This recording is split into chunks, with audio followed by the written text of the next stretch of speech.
Hi everyone, Lisa Haven here, and I've got a shocking development that you guys absolutely need to be aware of, and that is this.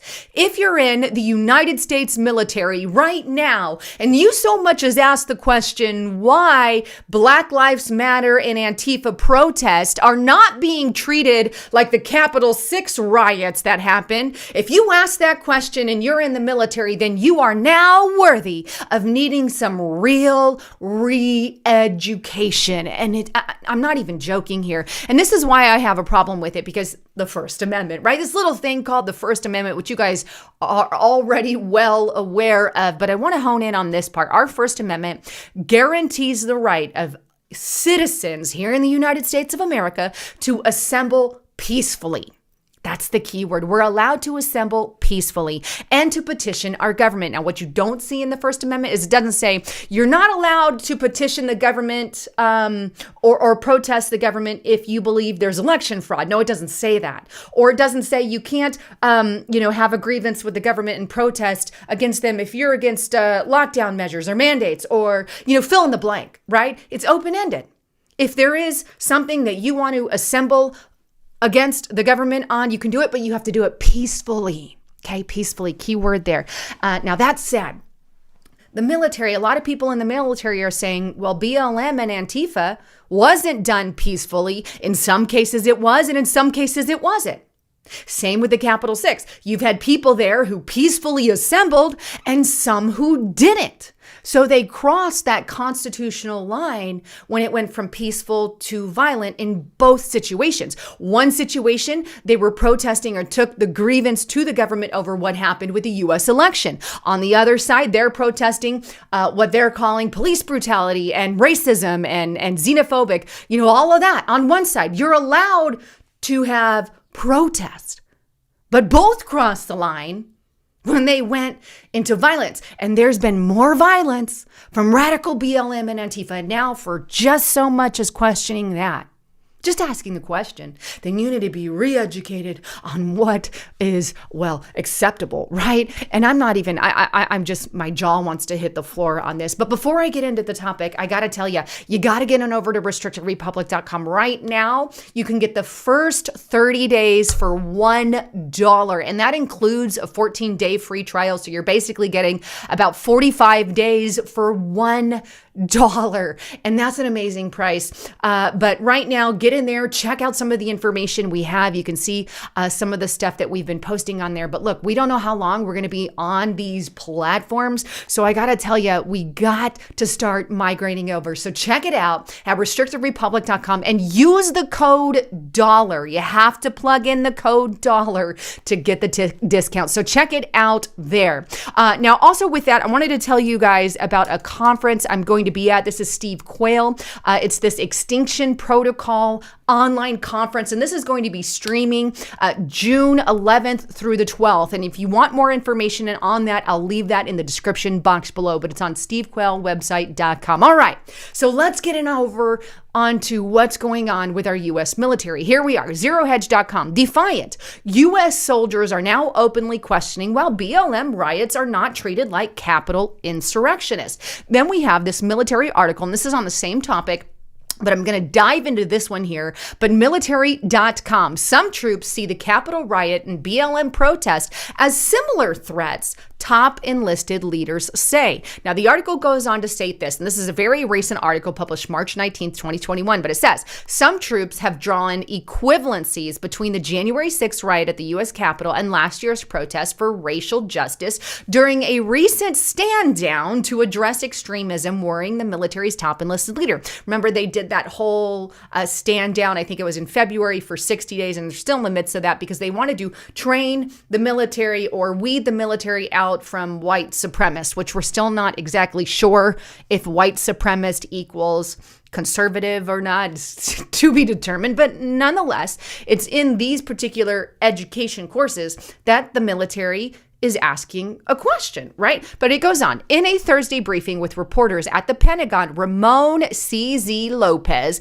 the senior enlisted advisor to the chairman of the Joint Chiefs of Staff, said that some troops have asked when the January 6th riot is brought up, how come y'all are not looking into the situation that was going on in Seattle prior to that, like, the BLM and Antifa riots? He said that is one example of the mindset many military leaders are encountering, and he is concerned about the way some people are looking at the current environment. So, in other words, there's a problem with asking that question, but let's dive in a little bit more. And this is a little bit deeper into this article. This is what it says here.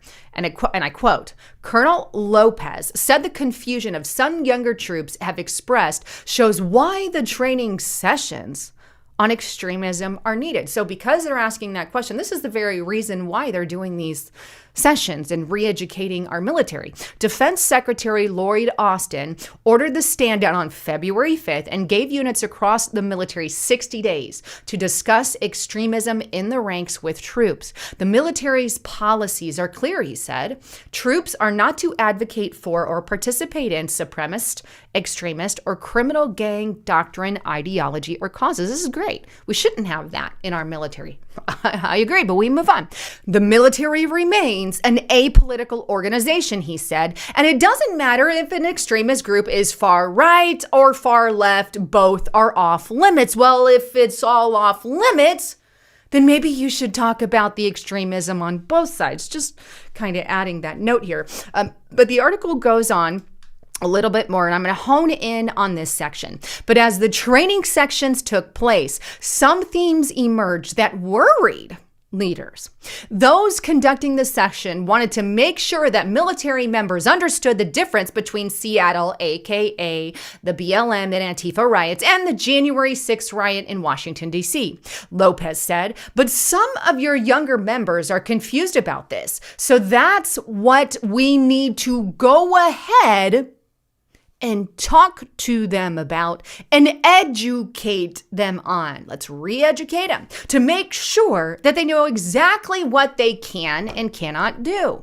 So he goes on, and he also noted that the military was called to respond after the Capitol attacks, but they were not called to support law enforcement during the Seattle protests. Let me just pause right here. Trump offered to send in military aid, the National Guard, to help with some of these protests, but it was denied by the Democratic leadership in that state at that time. But I'm just going to move on from that. And he drew a distinction between those who lawfully exercise their First Amendment. Again, let's go back to the First Amendment. First Amendment says you can do it peacefully. All right, moving on, right? He drew a distinction between those who lawfully exercise the First Amendment right to protest during last summer protests in support of racial justice and the Black Lives Matter movement, and those, who latched on to the protest to loot, destroy property, and commit other crimes. You could also say the same for the January 6th. People latched on to the protest there at the Capitol, and they decided to destroy property and commit other crimes. You see how you could do that easily with both sides? You could. But somehow one side is a latch on and the other side isn't. But let's move on. You want more information on that? You got to get on over to Restricted Republic, because I really get into the Capitol there. But anyway, more detail oriented. But sometimes, he says, the younger troops see messages on TV that blur the lines between the two. And he says, we need to educate these people on the difference. They both turned violent. They should both be condemned. But he goes on, no, that's not what I meant. He says, there are people advocating against social justice, racial injustice, and everything else, and it is the right of citizens. All right, meanwhile, right? Let's go, as just a quick reminder, to some of the stuff that happened with BLM and Antifa. We have, here's Sean Fitzgerald, and he quotes military.com, the article that I just read to you. He quotes that article here where he talks about troops are questioning the riot and BLMs and calling them similar. And here's what he has to say about that. Similar? That's ridiculous. The Capitol riot was one day. Black Lives Matter had 600 plus in just 90 days, and they have the support of the mainstream media, right? Let's move on a little bit here to this article on theguardian.com, not Gateway, excuse me, Guardian.com. At least 25 Americans were killed during protest and political unrest in 2020. 25 Americans. How many died at the Capitol? 4 Trump supporters and 1 other person. So 5 people total. And we're talking 25 from these riots that have been taking place all across our country for a very long time. And how about the actual physical damage that was caused? Here's access.com. Exclusive 1 billion plus. That little plus there. Riot damage is the most expensive in insurance history. Now, this is back in September. There's been more damage done since then, but I really like this next article on it because they don't say 1 billion plus. They give a much bigger number, which is more accurate. And this is on dailymail.co.uk. Revealed widespread vandalism and looting during BLM protests will cost the insurance $2 billion after violence erupted in 140 cities in the wake of George Floyd's death. Then we have things like this that happened that are very critical. The GatewayPundit.com. Portland Antifa and BLM launch explosives at federal buildings. Wait, Capitol, federal buildings? But wait, these people barricaded agents inside. Wait now. I don't remember anybody being barricaded inside at the Capitol, but either way, I condemn them both. They're both bad.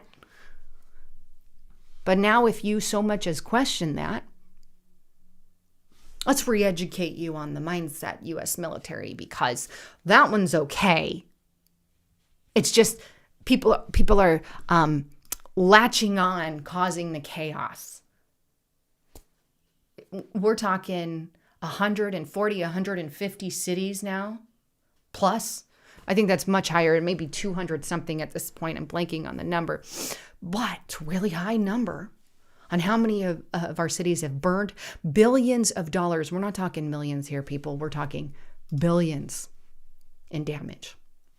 25 some odd people dead. And you're going to tell me they're both ugly. They both cross the line of our First Amendment, right?